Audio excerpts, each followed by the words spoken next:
as easy. So why do you think it doesn't pop off as much as South African music has? Is it just as easy as music is just more accessible than clothes? Do you think it's just as easy as that? Music is free because, like, in the sense of a song,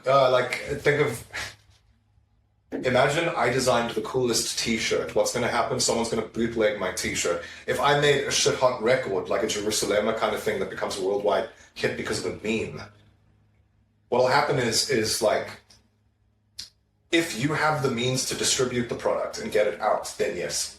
If you're like and it's a horrible example because like Labubu is in fashion, but like the Labubu thing, a bunch of people can just, I'm going to import that now, and I'm going to do that.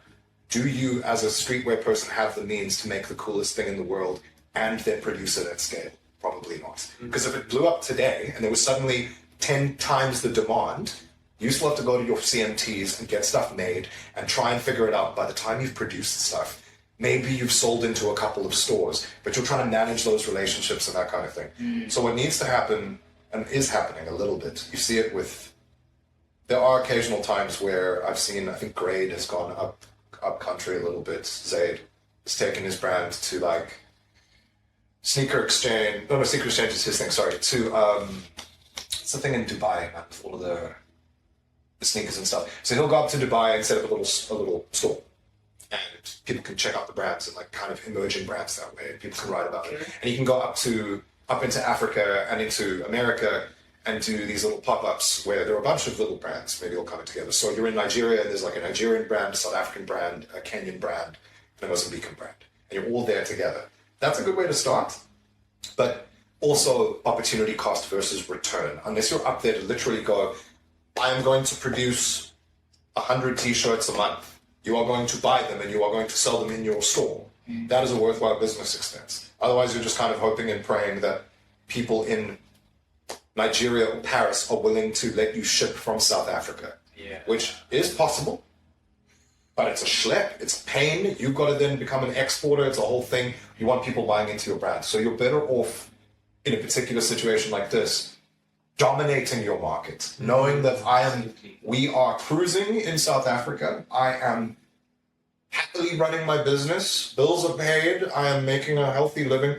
Now I look at expanding. So, yeah, because the guys who tried to scale too hard and using like illicit government money and scummy things, that fails really fast, and you can see it. And it's not the kids, it's older business types, scumbags. So you need these brands to go, there's enough of a demand for me to even have more than one store. If there's demand enough for you to even have a fucking concrete store in this day and age, that's incredible. If you and you're not stressing, if you're like, yeah, we're selling out our collections, or we've worked out our business so well that even if we don't sell out the collection, we're still going to be fine, because this percentage of sales before we go into discounts is still enough to cover the costs of this and employ my staff.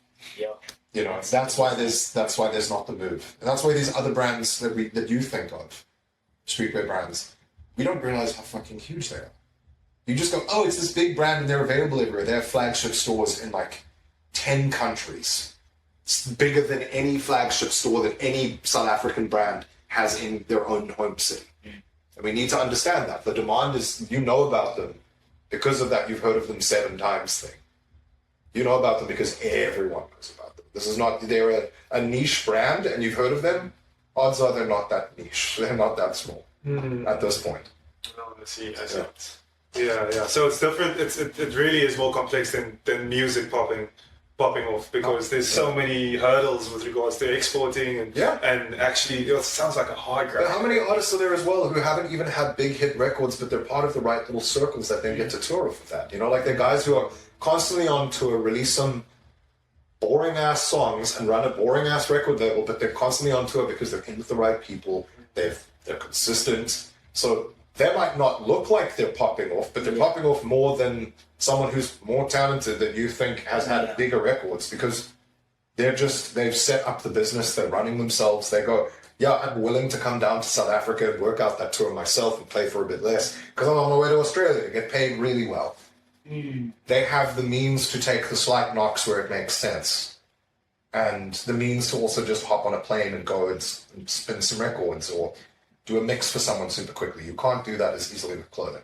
You can send a sample over. You can go, hey, shout out to you, but like, if it's a pain to go, hey, we need, you know, oh, we want to stock your clothes. Okay, well now we've got to work out a deal. Now I've got to find it like a manufacturer those clothes. Now I've got to demarcate a chunk of my stock to be sent off when I could be selling it locally. Am I making less money by selling it overseas because I have to sell it at cost and swallow some tax implications and the license to export? Yeah.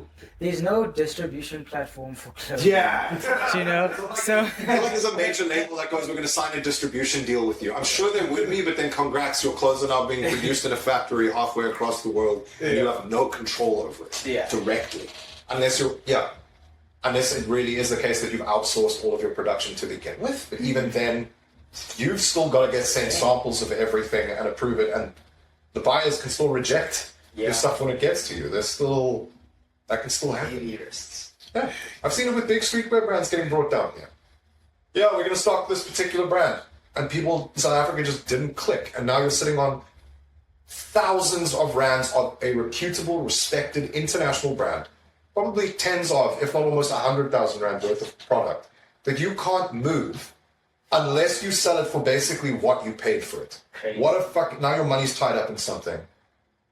And imagine you're doing that and you aren't some massive retailer who took the knock with millions of rands of purchasing power. You're some kids who took a shot on we're hot now, and you're not the kind of hot that you needed to be to sell the seats. Yeah. Music is just like, the song's good. You do another one of those, please. Yeah. so it's in